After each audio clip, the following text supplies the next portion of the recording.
সকালবেলায় বন্ধুরা আমাদের একটাই কাজ, ঘুম থেকে উঠে গুড মর্নিং পোস্ট দেওয়া। তারপরে গুড মর্নিং পোস্ট দিতে দিতে দেখি রাস্তার মধ্যে একটু গিয়ে দেখি আমার আলি দাদা ভাই। আর থাকতে পারলাম না, তাই আমি গুড মর্নিং পোস্ট না করে আমি আলি দাদা ভাইয়ের পরিবারে চলে যাই। দেখি দাদা ভাই একা বসে বসে মোবাইল ঘাঁটছে। আমি তো সেরকম মেয়ে না, আমি নিজের গুড মর্নিং পোস্টটা না দিয়ে আমি চলে গেলাম আলি দাদা ভাইয়ের লাইফে। আমি না, যেটুকু সময় পারি একটু দাদা ভাইয়ের বাড়িতে গিয়ে চাটা খেয়ে আসি। তো যাই হোক, দাদা ভাইকে আমিই চা দিয়ে এলাম। তো আমি তাই তোমাদেরকে শুভ সকালের পোস্টে জানাচ্ছি, তোমাদের যদি ভালোবাসা কারোর দরকার পড়ে আলি দাদা ভাইয়ের লাইভ আলি ভাই ব্লগের লাইভে ঢুকতে পারো। দেখো টাইম লাইনে শেয়ার করা আছে আমার। আমি তাই ভিডিওটা করলাম, মানে গুড মর্নিং পোস্ট দেওয়া আমার হয়ে গেছে অলরেডি।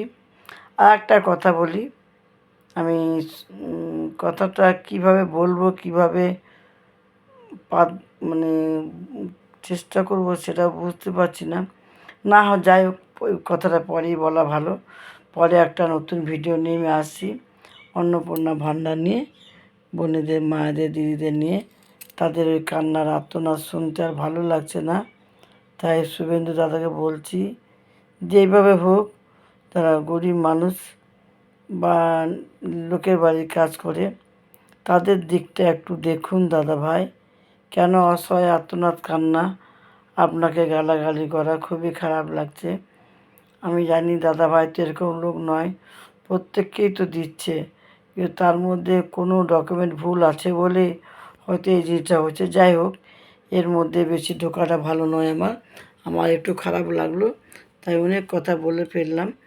বেশ, আমি এখন আসছি, তোমার সাথে আমার নতুন নতুন ভিডিও নিয়ে আসবো। কেউ অযথায় কান্নাকাটি বা গালাগালি করে না, এটা দাদা ভাইয়ের কোনো দোষ নেই। এর মধ্যে কোনো কিছু লুকিয়ে আছে, দাদা ভাইয়ের কোনো দোষ নেই, এখানে কোনো ভূমিকা নেই। শুভেন্দু দাদাকে তোমরা ভুল বুঝছো। আমি পাইনি, আমার পাওয়াটা বড় কথা নয়। আমি পেলাম কি না পেলাম, আমি পেয়েছি এটা বড় কথা নয়। সবার পাশেই নতুন সরকার যখন এসে সবার পাশে থাকুক, এটাই আমি চাই। আমি এর কিছু বলতে চাই না। কারো চোখের জল এইভাবে দেখতে ইচ্ছা করে না। রাস্তা ফুটপাতের মধ্যে রাস্তা অবরোধ করে কান্নাকাটি করছে, সেটাও খারাপ লাগছে। রাত্রেবেলা দেখলাম। Tata, bye bye. কোনো ভুল ত্রুটি তাহলে ক্ষমা করে দিও। বেশি বড় লং ভিডিওটা করব না, ভিডিওটা একটু শেয়ার করে দিও। আমি আসলাম, আলি ভাইয়ের লাইফে যাচ্ছি। টাটা, জয় গুরু সবাইকে। এই ভিডিওটা করতে বাধ্য হলাম দাদা ভাইয়ের জন্য।